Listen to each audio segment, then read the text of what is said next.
안녕하세요. 대학을 4번 다닌 남자 시험 중독입니다. 많은 분들께서 교대의 전망에 대해 궁금해 하시더라고요. 이 영상은 교대를 지망하는 중고등학생 및 N수생들에게 도움이 될 겁니다. 제 주장에 대한 근거를 뒷받침하기 위해 이번 영상에서는 숫자와 표가 좀 많이 나옵니다. 모든 숫자는 통계청, 교육부, 그리고 교육통계 서비스와 같이 공신력 있는 정부기관의 자료에 근거한다는 점 미리 말씀드리겠습니다. 바로 들어가 보죠. 2017년 8월 초등교사 임용시험이 100일도 남지 않은 시점에서 전국의 교대생들은 서울역 광장에서 피켓을 들고 시위를 합니다. 이유는 전년도까지만 해도 초등교사 신규 임용 티오가 6,000명가량이었는데 당해년도 티오가 3,300명가량으로 반토막이 났기 때문입니다. 15년에는 7,000명, 16년에는 6,500명, 17년에는 6,000명이었기 때문에 대략 5,500명 정도의 티오를 예상했던 교대생들로서는 충격이 아닐 수 없었죠. 교대생들의 시위 목적은 당연히 안정화된 교원 수급을 위한 중장기 교원 수급 정책을 발표하라는 것이었고, 이를 골자로 하여 교육부에서는 18년 5월 1일에 19년도에서 30년도까지의 중장기 교원 수급 계획을 발표하게 됩니다. 교육부에서 발표한 중장기 교원 수급 계획 보고서를 간단히 요약하면 다음과 같습니다. 교육부에서는 2030년도까지의 초등학생 수를 예측하였고, 이를 토대로 2030년도까지 OECD 평균인 교사 1인당 학생 수 15.2명을 목표로 하여 신규 교사 임용 티오를 단계적으로 줄이겠다고 발표하였습니다. 핵심 해결 방안은 19년에 4,000명을 시작으로 하여 매년 단계적으로 100명가량씩 줄여 2030년에는 3,100명가량의 신규 교사를 선발하겠다는 내용입니다. 두 가지로 저의 결론부터 말씀드리겠습니다. 이 중장기 교원 수급 계획 보고서에는 치명적인 오류가 있으며 반드시 수정되어 진행되어야 합니다. 영상 보시는 분들 대부분이 아니 이 정책 짜신 분들이 교육행정 행시 패스하신 엘리트 분들인데 교육행정 학사학위도 없는 일개 치과의사가 옳다 그르다를 판단할 수 있어? 라고 생각하실 텐데요. 지금부터 통계 자료에 근거하여 보고서의 오류를 말씀드리겠습니다. 보고서는 적절한 교원 수급을 위한 첫 번째 단추인 초등학생 수 예측부터 틀렸습니다. 즉 너무 낙관적으로 판단하여 초등학생 수를 심각하게 많이 잡았다는 건데요. 이는 보고서에서 예측한 2030년도까지의 초등학생 수입니다. 어떤 근거로 하여 이렇게나 많이 잡았는지 출처는 알 수 없습니다. 다음에 표를 보시죠. 이는 통계청에서 발표한 작년 19년도까지의 출생아 수와 통계청에서 예측한 30년도까지의 출생아 수입니다. 대한민국에서 가장 공신력 있는 자료이지요. 출생아 수가 2021년까지 점점 줄어들다가 2028년도까지 조금 반등하며 다시 줄어듭니다. 베이비부머 세대의 자식들인 에코붐 세대의 인구수가 많은 편인데 그들이 결혼을 하고 자식을 낳아 초등학생이 되는 시점이 21년도부터 28년도 구간이라 통계청 형님들이 저 구간은 조금 긍정적으로 생각하지 않았나 싶습니다. 이를 토대로 각 연도별 초등학생 수를 계산할 수 있습니다. 예를 들어 2020년도 초등학생 수는 08년생부터 13년생이 되겠네요. 다음 표는 통계청에서 발표한 2019년까지의 초등학생 수입니다. 당연히 계산했던 것보다 적습니다. 조기 유학을 가는 학생들이 대부분일 거고요.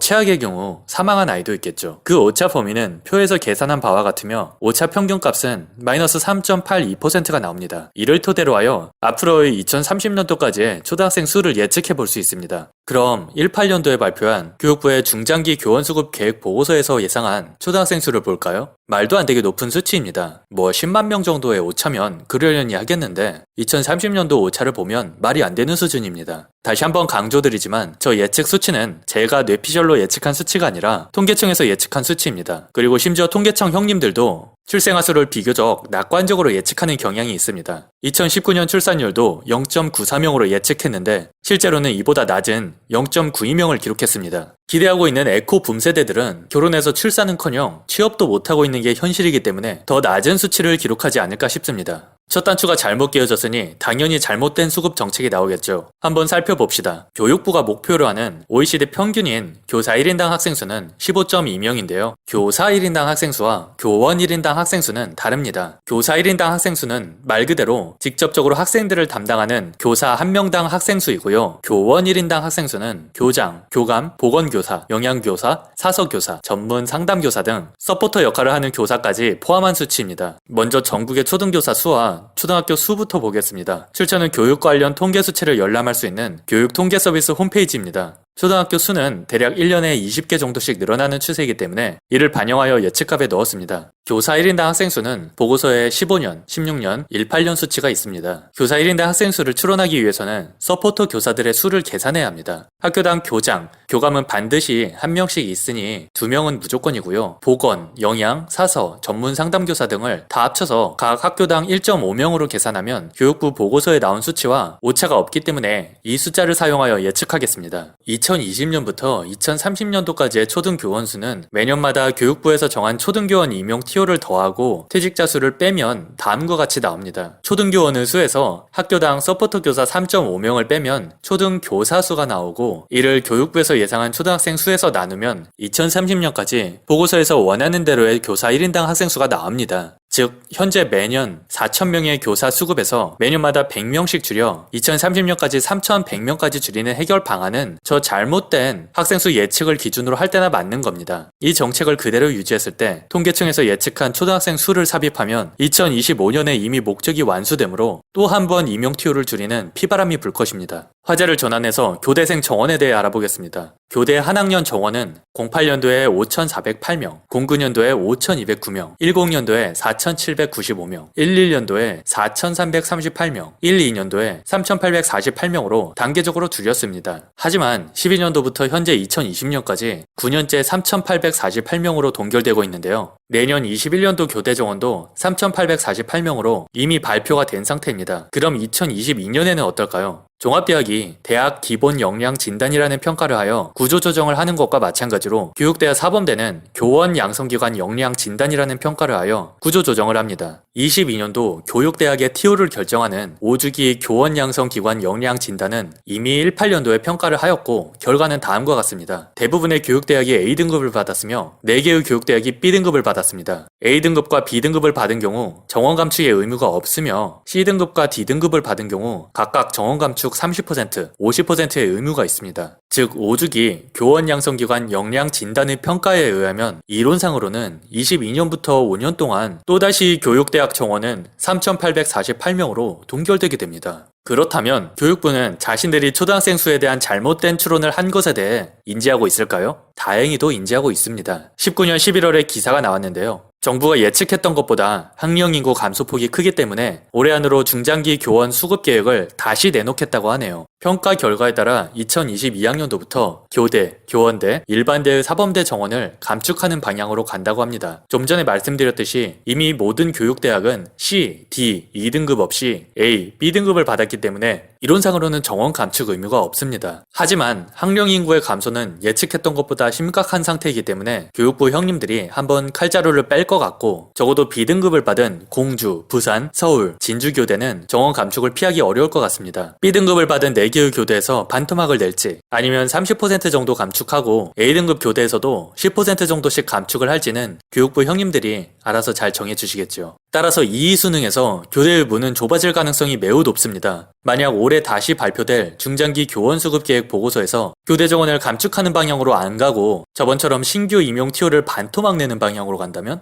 교대생들 단체로 폭동 일으킬지도 모릅니다. 10년 동안 동결됐던 교대 정원이 또 5년 동안 동결된다면 문제는 심각해질 거라고 봅니다. 때문에 교대를 준비하시는 직장인 및 N수생들이라면 올해는 좋은 기회가 될 겁니다. 03년생 이과생이라면 전에도 말씀드렸듯이 약대 등의 호재가 많지만 교대를 준비하는 03년생 문과생이라면 좁아질 가능성이 높은 교대문, 수학 영역에서의 이과생과의 배틀 등 악재가 많으니 분발하셔야겠습니다. 마지막으로 교대생들의 임용 전망에 대해 보겠습니다. 18년도에 잘못 예측된 보고서에 의한 해결 방안으로 갈 경우에도 현재 교대생들은 물론이고 올해 입시생들까지도 경쟁률에 큰 영향은 없습니다. 지금까지 그래왔듯이 전국 경쟁률은 대략 2대1 선에서 잡힐 것 같고요. 더구나 앞으로의 5년은 베이비부머 세대의 교사들이 대거 퇴직하는 세대이기도 하고요. 하지만 만약 올해 수정될 보고서에서 교대 정원의 감축 내용이 없다면 2026년 이후의 임용은 점점 어려워질 것이고, 따라서 교무생인 저도 교대 진학을 적극적으로 권하기는 힘들어집니다. 문은 갈수록 좁아지고 정원은 그대로인 로스쿨 변호사 시험과 같이 될 겁니다. 그만큼 올해 발표 예정인 수정된 보고서의 중요성이 크다고 할 수 있겠습니다. 지금까지 교육대학의 전망에 대해 알아보았습니다. 아무쪼록 진로를 선택하는 데 있어서 도움이 되는 영상이 되길 바랍니다. 시청해주셔서 감사합니다. 저는 시험중독이었습니다.